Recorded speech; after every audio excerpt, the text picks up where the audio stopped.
Well, a new government report singling out military veterans as a potential threat to Homeland Security.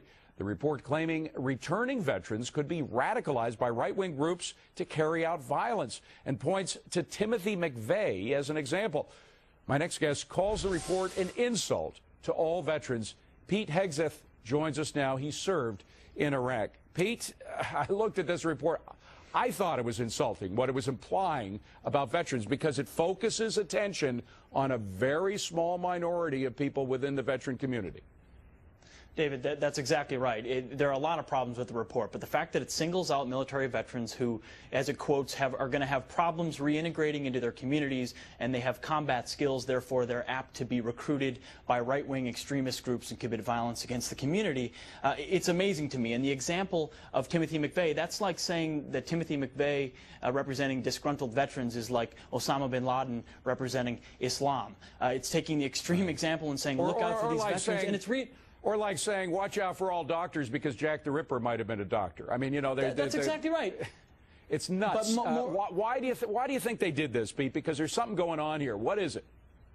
Well, I think it's the overall narrative. It's part of what academia and the media and others are doing to say these veterans that come home are damaged goods. Beware. Be on the lookout. They've faced traumatic events and they're not going to be able to come home and handle it. Rather, we should be saying, look at what these men and women have accomplished. Look at what pillars of the community they will be. Look at the great leadership skills that they have and what they've done for this country. We should celebrate them. The president should be celebrating them, not sending out warnings that they're dangerous to the community. There's an underlying narrative that is creating this idea that veterans are victims. Veterans are not victims. They have served proudly. They want to come back and be part of their communities here. That's what our government should be saying. That's what President Obama should be saying at every turn, rather than saying, let's just take care of them when they get home. Let's give them what they need to win, and then welcome them back, celebrate them, and give them everything they deserve. Well, Pete, without being too conspiratorial, I'm wondering if all this isn't just a desire on the part of the administration to shut up its critics, wherever they are.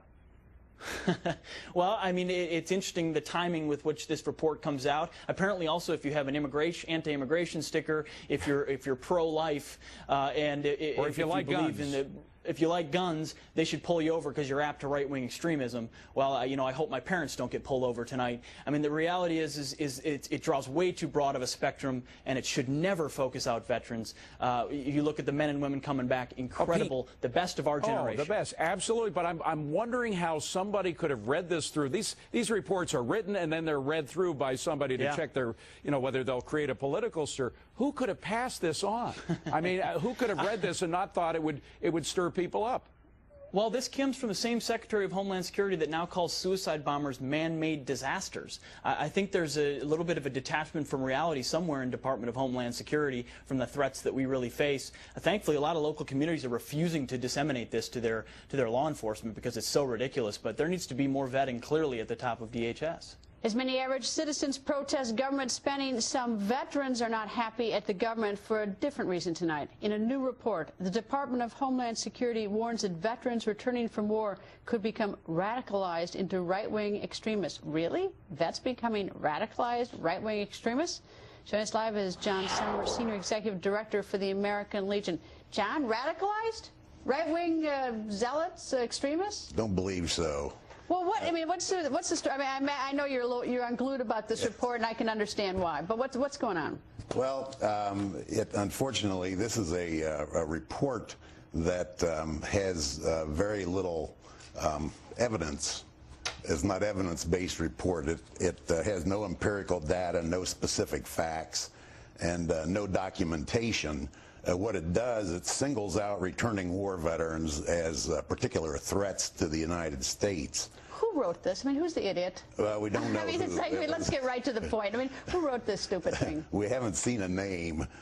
We just know that it came out of the Department of Homeland Security. Unfortunately, it certainly appears to us to have a political bias to it. And unfortunately, it's a casual defamation of servicemen and veterans. Well, but there's just no history of it. I mean, it's just so bizarre. I mean, out of the tens of thousands of veterans coming back, why would our government put together a report and suggest that veterans are going to come back and be right-wing, radicalized, whatever? The way the report, what it states is that with the experience in combat, these individuals coming back from Iraq and Afghanistan are ripe for the picking by these right-wing extremists. Why was this even written, though? I mean, what's the point of this document? We don't know. I mean, like, did someone pay to have this written? It appears that it was written by someone, probably, my guess would be a political appointee within the Department of Homeland Security, or someone with strong political beliefs. So someone's salary was paid, and this is a document that's supposed to go out to law enforcement across the country, which says basically that because of economic reasons or return of some disgruntled vets, that we should be worried. Yes, and it's slanderous to suggest that disgruntled military veterans pose a serious terrorism threat. Slanderous, it's insane, it's insulting, it's all those things. And worse yet, if we paid for this. Anyway, yes. John, thank you. Nice to see you, sir. Thank you. Good. I'm not a crook.